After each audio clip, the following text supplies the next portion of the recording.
It's the 7th of April 2003, and two A-10 Thunderbolt Warthogs are on a mission to provide air support for ground troops fighting in Iraq. Captain Kim Killer Chick Campbell and her flight leader, Lieutenant Colonel Rick Beano Turner, race towards a huge sandstorm that covers the area when they get a call from the battle below. Yard 05, this is Advance 33. My guys are taking fire in the northern part of town. It's their JTAC on the ground. His unit's been holding position at a strategically vital bridge on the north of Baghdad. And now, the Iraqis have come to defend it by firing rocket-propelled grenades directly at the American positions. Copy. Yard 05 and 06 inbound. The mission's clear. The two Warthogs race towards their target, and at the same time they mark friendly and enemy forces on their maps. Turner searches the dust clouds billowing below him through his space-stabilized binoculars and finds what he's looking for, a gap. Quickly, he throws his plane inverted and pulls hard on the stick, disappearing below the weather. Then, Campbell hears him over the radio. All right, KC, it's your turn. She initiates the same maneuver and follows him through the dust. As she descends, a shadow falls over the Warthog. The planes emerge from the storm, enough to see what's below, and it's a massive battle. A storm of explosions, smoke, and tracers rage between the city streets. On the ground, the Iraqis hear the roar and look up to see approaching A-10s. Their guns are moved skyward in response, and they fire. Back in the planes, an explosion in midair pulls Kim from her thoughts. It's anti-aircraft fire bursting a few yards away from her aircraft, close enough to feel the shake. She hears Turner on the radio. Advance 33, Yard 05 and 06 in the area. Targets are under the bridge support, east side. Turner is about a mile ahead and radios that he's going in alone. Yard 05, in from the north. He gets down low of the water, flying in from the north. He flies past multitudes of buildings, all the while buffeted by the enemy fire. But at least for now, he's still got some element of surprise. He's setting up his attack run as he hears over the radio an urgent message from his JTAC on the ground. Yard 05, not effective. You need to come in from south to north.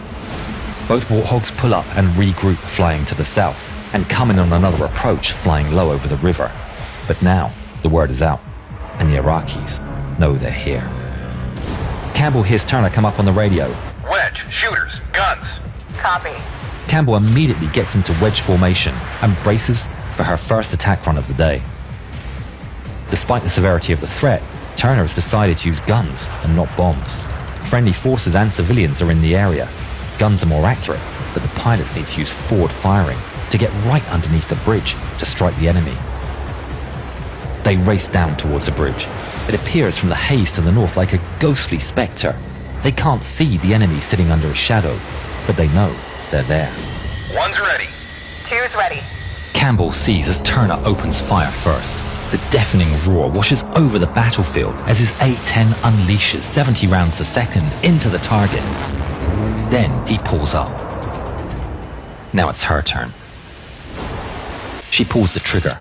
For 4 seconds, her fire rips through the earth and the structure of the bridge, striking all over the marked area, until her Warthog 2 flies over the Iraqis' position, escaping the anti-aircraft fire.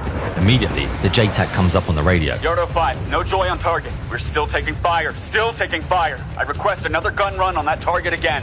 They'd missed. The wide surface of the bridge and its supports concealed the Republican Guard. The Iraqis have hidden under the bridge precisely to hide from threats like the A-10s. The pair turn back around in perfect formation, lining up for another run. But they've poked the hornet's nest, and the Republican Guard are now waiting for them. As they fly in low along the Tigris River, tracers start zipping past all around the Warthogs. The bridge comes into target. One's ready. Two's ready. Turner pulls the trigger, sending a volley into the hiding place under the bridge. This time, shells fly in from a much lower angle, sending the enemy scrambling for cover. The second Turner pulls up, Campbell unleashes her A-10's power right into the same spot. The roar of the rotary gun once again grips the battlefield, pinning the enemy down. A brutal string of impacts rips through the earth and concrete, followed by the deafening roar of Campbell's Warthog flying overhead. But the result's the same. Yardo 5, no joy on target. They're still under the bridge. The Iraqis continue to fire at the American ground positions. The enemy have chosen their positions well, and seemingly, even the Warthogs can't touch them. The Americans need to try something else. Turner and Campbell disengage from the fight and prepare their next move. They opt to use Hydra rockets. Unguided Hydra rockets are small, but they each have a dozen of them. Stand by. I'll go first. Copy. Turner banks towards the target once more. He gets as low as he dare over the water. Up above, Kim holds her position as she watches her flight leader skimming the river towards the bridge. Hydra rockets are targeted by aim alone, so the A-10 needs to be facing the target head on. Turner holds his course steady through anti-aircraft fire and smoke as the targeting computer calculates a firing solution. Finally, the target under the bridge appears clear in his sights, and he fires. In a blur, a volley of rockets speed off from their pods, trails of smoke launch straight towards the bridge. Turner watches with satisfaction as a ripple of explosions is unleashed. The bridge is rocked, but he can't see if he's hit the enemy. The JTAC once again comes up on the radio. Negative. Didn't go in. Just impacted on the surface. Turner curses his luck. He signals to Campbell that she's clear to start her attack run. Cleared hot. 2. Two's in from the south. Kim dives down and takes a position. She races along the same path as her leader, but it's a maneuver the Iraqis have now seen the Warthogs execute from the same angle and the same place. And this time, they're definitely ready. An Iraqi with a shoulder-launched manpad looks at the A-10 Thunderbolt through his sight. Campbell lines up a reticle, placing it square under the bridge as she fast approaches the target. Then she pulls the trigger. Hydra rockets blast off from under her wing in quick succession, zooming towards the hiding place of the Iraqis. As the explosions grow, she pulls up on the stick and banks to the left to escape the anti-air fire. At that very moment, the Iraqi soldier finally gets a lock on the A-10 and fires. A stream of smoke emerges from below as a rocket powers towards Campbell. It screams in towards the fleeing A-10 and explodes right by her tail. There's nothing she can do. She sees her canopy enveloped by a bright fireball and is shoved forward, and the nose of the aircraft jerks downward, pointing into the city below. Oh shit! Two got hit! On the ground, the Iraqis cheer. They got one. Turner pulls his plane back towards Campbell, and at the same time, he informs the ground of what's going on. Advance 33. Yard 06 is hit. We're attempting RTB. Do you copy? Yardo 5, solid copy. Good luck, Kim. Kim Campbell doesn't respond. She's fighting with the controls as her Warthog heads straight towards the Iraqi-held streets of Baghdad. She grabs the stick and tries desperately to turn left back to the American-held side of the river. But nothing happens. Her eyes dart between the instruments. The panel in front of her is a mass of flashing lights. Master caution light is on. Hydraulic warning lights. Hydraulic pressure on both redundant loops is 0. With all hydraulics gone, she has no control over the roll of her plane. She could eject right now, or switch to manual reversion. It's an incredibly dangerous and torturous way to fly a Warthog. But the other option is ejecting over the enemy side of the river. I'm not ejecting over Baghdad. She chooses to activate manual reversion. Now, she can only rely on her own strength. She pulls hard to the left and up. Her plane reacts slowly. Bringing the elevator controls to the neutral position may require up to 150 pounds of force on the control handle. So she pulls hard with both hands, and slowly the 16-ton machine rolls left, carrying her away from the enemy-held side of the Tigris River. Chaff, flares. Turner's voice breaks through the beeps of the warning lights. Chaff, flares. Tracers zip by around the wounded Warthog as Turner desperately tries to keep Campbell's plane from being hit again. She releases defensive chaff and pulls hard on the stick again with all her strength. With huge skill and effort, she steers her plane away from the raging battle below and manages to get it above the weather. Her right hand gives up, and she switches control to the left as she considers her options. Landing on manual reversion mode is hardly practiced, and only 3 pilots have attempted it during Desert Storm, and 1 died trying. Should she eject? She's interrupted from her thoughts with Turner coming over the radio as he flies up alongside her. Yard 06, it's still 200 miles to the base. How's she flying in manual?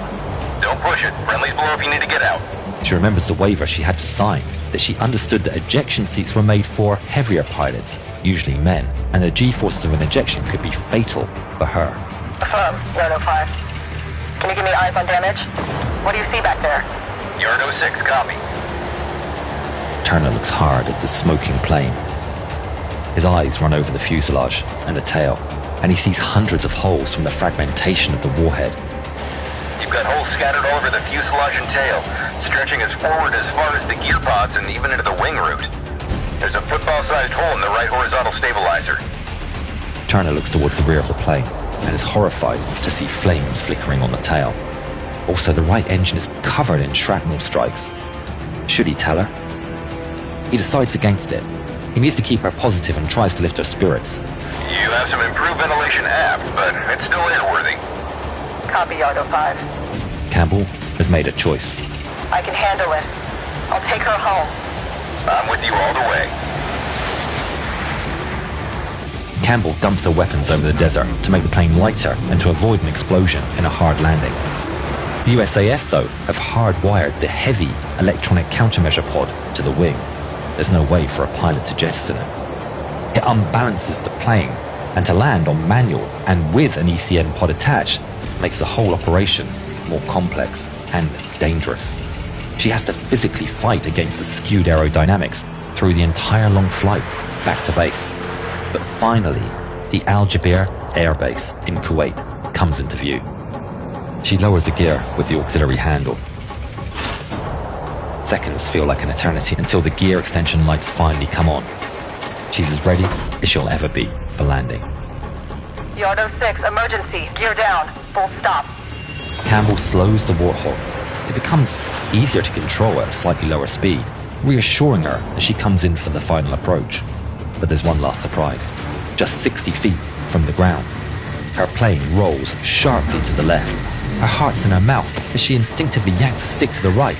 The aircraft mercifully returns to a controlled descent. And seconds later, she touches down on the runway.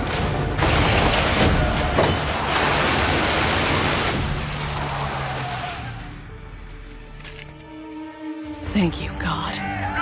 The radio erupts with congratulations from all the fellow pilots as she comes down from the adrenaline high.